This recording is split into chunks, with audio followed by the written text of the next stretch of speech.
하나님 은혜를 감사드립니다. 오늘도 새벽에 복 주셔서 하나님을 예배케 하심에 감사드리고 오늘 하루의 삶도 하나님께서 복 주실 줄로 믿고 감사드립니다. 예배를 통해 영광 올려드리오니 기쁘게 받아주시고 말씀으로 만나주시고 은혜 더하여 주옵소서. 예수님 이름으로 감사하고 기도드립니다. 아멘. 찬송가 569장입니다.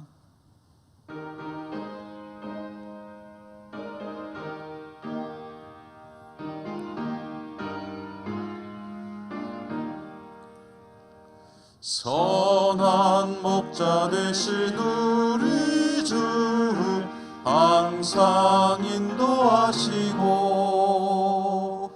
푸른 풀밭 좋은 곳에서 우리 먹여주소서.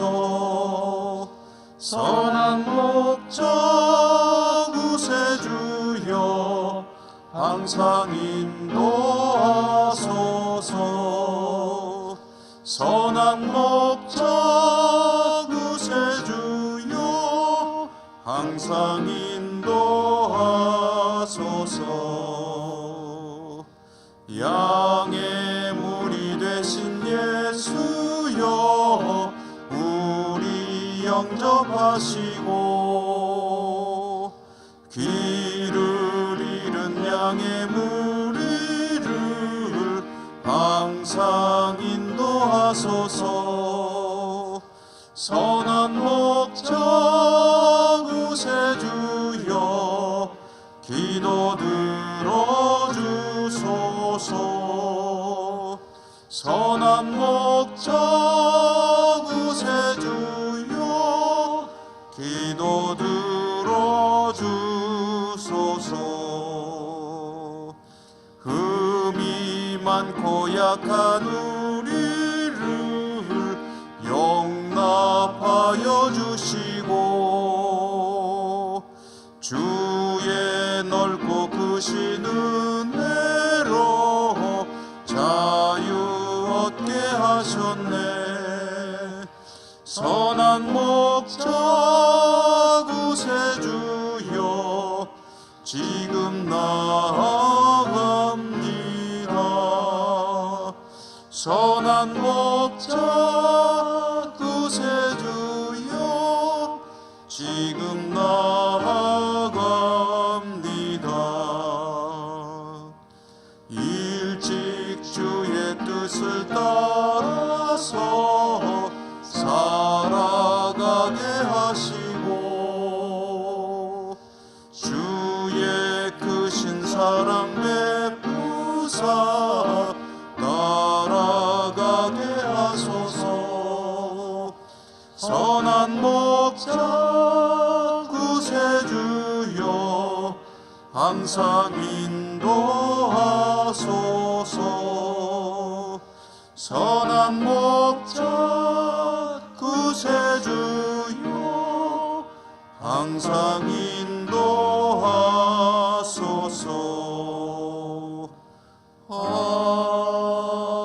아멘.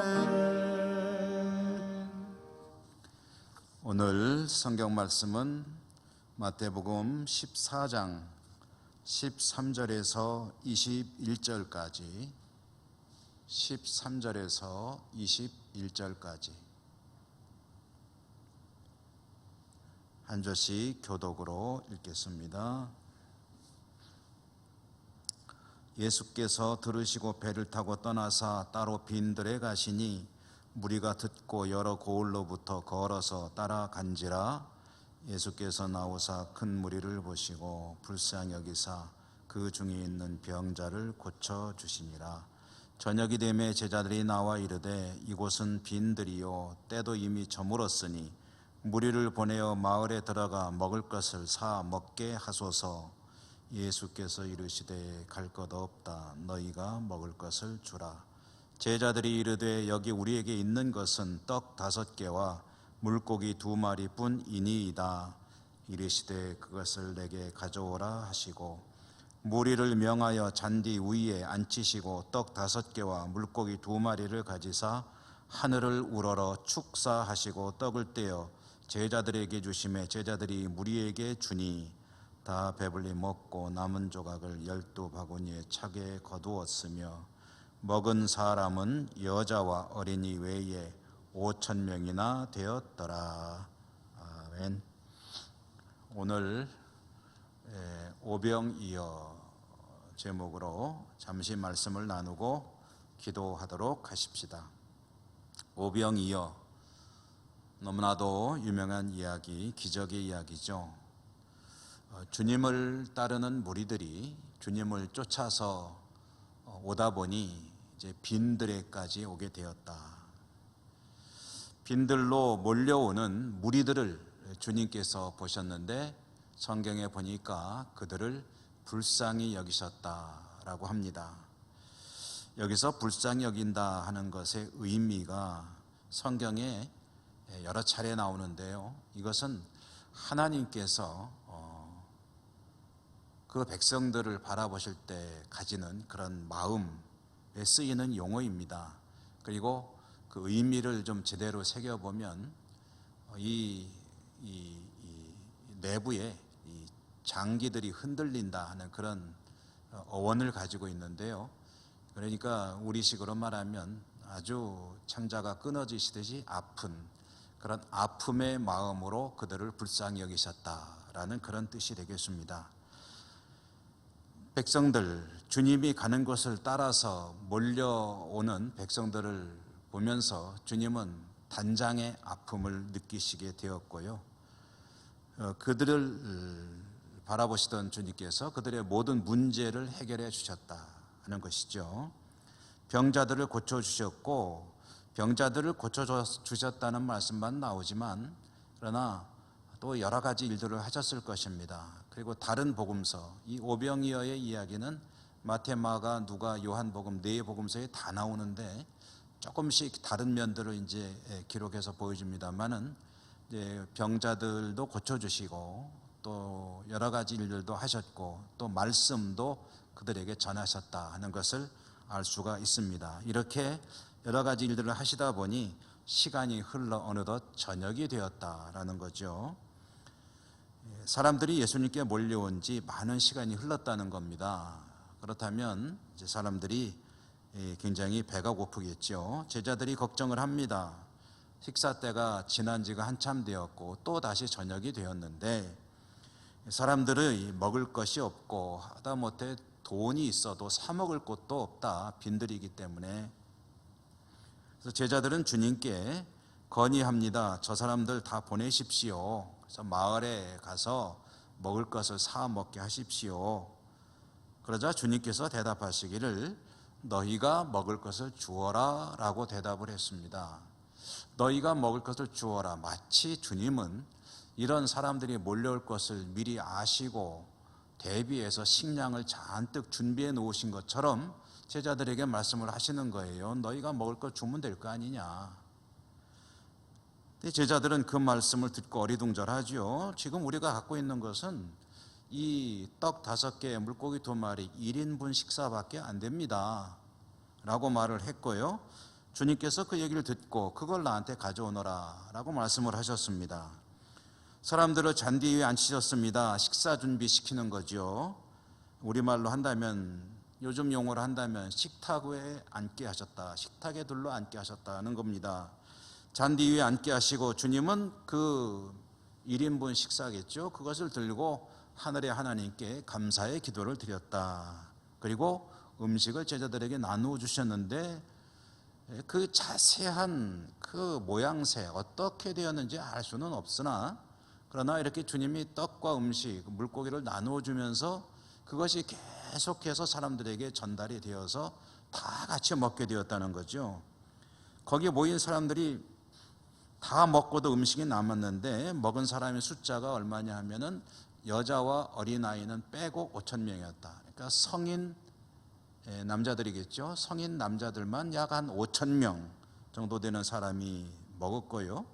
그렇게 실컷 먹었다는 얘기거든요. 왜냐하면 먹고 남은 음식이 12바구니였다 하니까 음식이 모자란 것이 아니었다. 다들 잘 먹었다. 이렇게 그 음식을 실컷 먹게 되었고 말하자면은 주님께서 말씀하신 대로 제자들이 다 음식을 나눠줄 수 있게 되었던 것이죠. 자, 이 이야기를 통해서 많은 의미들을 찾곤 합니다. 요한복음에 보면은 이때에 이제 이 오병이어의 주인이 한 아이였다 이렇게 기록이 되고 있습니다. 한 아이가 자기가 먹을 도시락을 싸갖고 왔는데 그것을 가지고 내어놓았을 때 기적이 가능했다. 그러므로 이와 같은 헌신이 중요하다라는 그런 말 해석도 하곤 하고요. 또 이 기적을 믿지 못하는 이들은 참 별별 해석을 다 합니다. 그래서 아이가 이제 그 도시락을 사람들을 위해서 내어놓으니까 몰래 도시락 가져왔던 사람들이 다 자기가 숨겼던 것을 꺼내서 같이 먹게 되었고, 그러다 보니까 다 먹게 됐다 이렇게 해석하는 이들도 있는데요. 참 엉뚱한 해석이죠. 근데 여러분, 이것은 틀림없이 1인분 식사를 가지고 주님께서 거기에 모였던 남자만, 성인 남자만 5,000명이니까 요즘 같은 교회의 비율로 본다면 적어도 한 2만 명 가까운 그런 사람이었을 것입니다. 그 정도로 되는 많은 사람들이 먹게 된 이 이야기의 가장 중요한 핵심이 무엇이냐 하면은 이것은 하나님 나라의 모습을 보여주는 것이다 라고 해석을 하는 것이 가장 정확한 해석이 되겠습니다. 여러분, 하나님의 나라란 어떤 곳이냐 할 때 하나님의 통치가 이루어지는 곳이다, 또는 하나님의 뜻이 이루어지는 것이다. 완성된 하나님의 나라 하면 하나님의 뜻이 완전히 이루어지는 것이다 라는 그런 의미가 되겠죠. 하나님의 뜻이 이루어지기 위해서 여러 가지 일어나야 될 일들이 많습니다. 그 중에는 물리적인 한계도 때로는 무기력하게 되는 것이 필요할 수도 있습니다. 하나님께서 하나님의 뜻을 이루시기 위해서라면 그것에 있던 모든 제약이 사라지는 거죠. 모든 구속이 무의미해지는 것이죠. 어떠한 한계도 없이 하나님의 뜻이 이루어지기 위해서라면 그런 모든 것들이 무기력해지는 곳, 그것이 바로 하나님의 나라가 아니겠습니까? 하나님의 백성들을 먹이시려고 하는 주님의 마음, 그 주님의 마음에 따라서 1인분 식사가 적어도 2만여 명이 먹는 식사로 변하게 되는데, 이것은 하나님의 뜻이 이루어지기 위해서 물리적인 한계가 의미가 없어지는 그런 현장을 보여주는 말씀이기도 합니다. 여러분, 이만한 빵 하나를 가지고 도대체 그 2만 명이 먹는다는 것이 어떻게 가능합니까? 이것이 계속 이제 늘어났다는 얘기 아니겠습니까? 이것은 물리의 법칙으로는 설명이 안 되는 이야기입니다. 무엇으로만 설명이 가능하냐면 오직 하나님께서 그 제약을 없애버리실 때, 그때에 가능하다, 그런 이야기가 되겠죠. 하나님이 뜻이 이루어지기 위해서는 이런 여러 가지 모든 한계들이 다 그냥 사라져버리는 곳, 그것이 바로 하나님의 나라입니다. 하나님의 뜻이 이루어지기 위해서 죽은 자가 살아납니다. 하나님의 뜻이 이루어지기 위해서 파도가 주님의 명령에 순종합니다.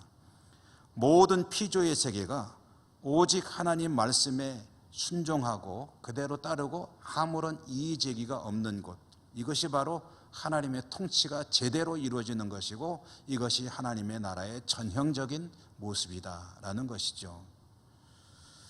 이렇게 보면 이 땅에 하나님의 나라가 이루어지기 위해서 모든 피조의 세계가 하나님께 온전히 순종하는데 유일하게 하나님 뜻에 순종하지 않고 거스르는 그런 피조물이 하나 있죠.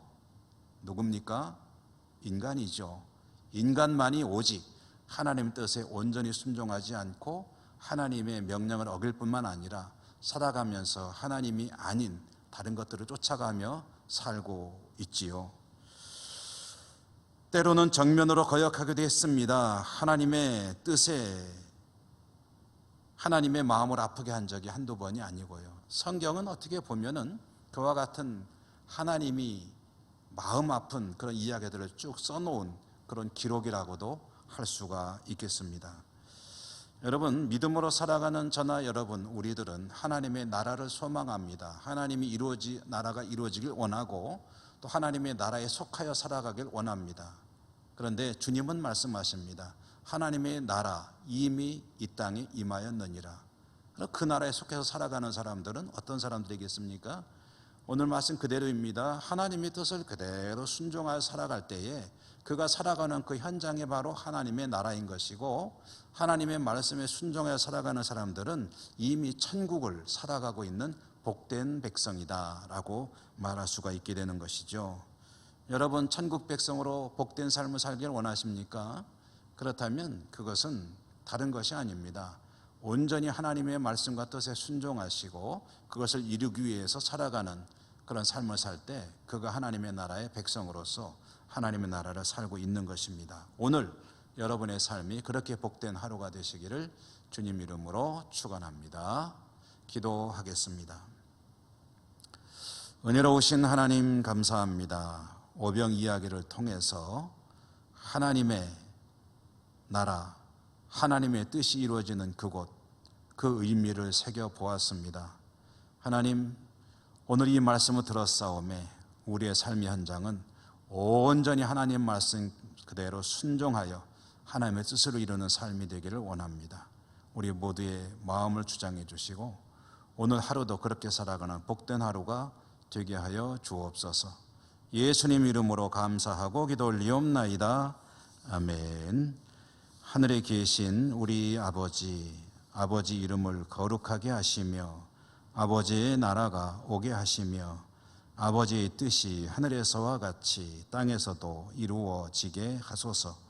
오늘 우리에게 일용할 양식을 주시고 우리가 우리에게 잘못한 사람을 용서하여 준 것 같이 우리 죄를 용서하여 주시고 우리를 시험에 빠지지 않게 하시고 악에서 구하소서.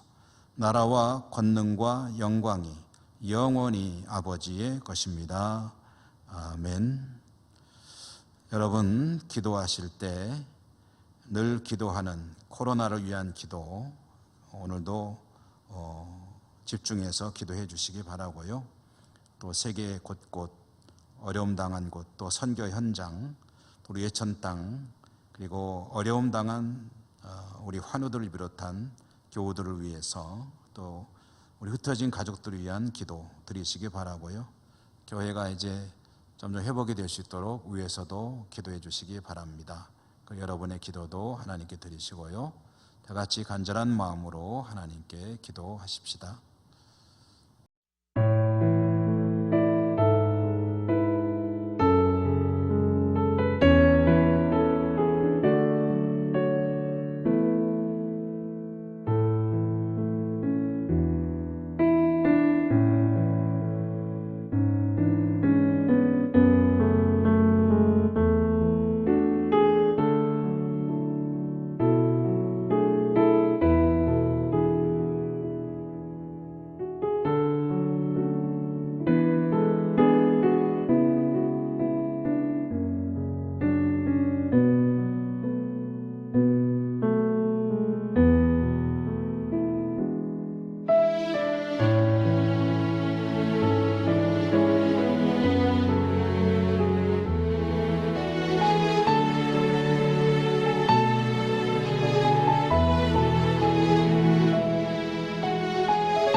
아멘.